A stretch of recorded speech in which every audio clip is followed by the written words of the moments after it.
ಸಮಾಜವಾದಿ ಸರ್ವಧರ್ಮ ಸಮಭಾವದ ಪ್ರಜಾಸತ್ತಾತ್ಮಕ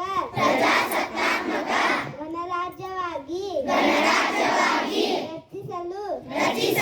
ಮತ್ತು ಅದರ ಸಮಸ್ತ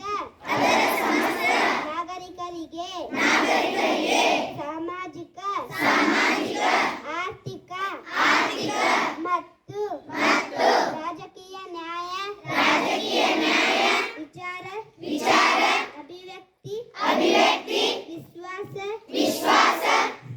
ಧರ್ಮ ಶ್ರದ್ಧೆ ಮತ್ತು ಉಪಾಸನಾ ಸ್ವಾತಂತ್ರ್ಯ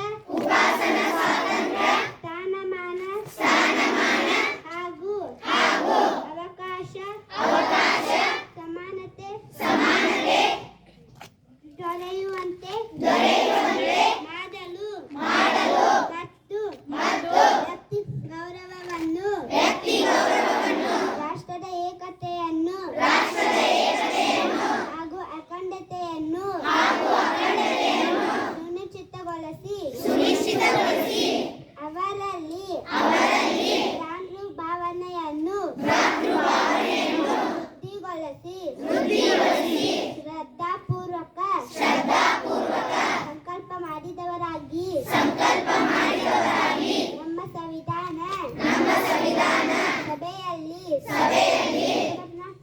49ನೆಯ ಇಸ್ವಿ ನವೆಂಬರ್ ತಿಂಗಳ 26ನೇ ತಾರೀಖಾದ ಈ ದಿವಸ ಈ ಮೂಲಕ ಈ ಸಂವಿಧಾನವನ್ನು ಅಂಗೀಕರಿಸಿ ಅಧಿನಿಯಮಿಸಿ ಅರ್ಪಿಸಿಕೊಂಡಿದ್ದೇವೆ.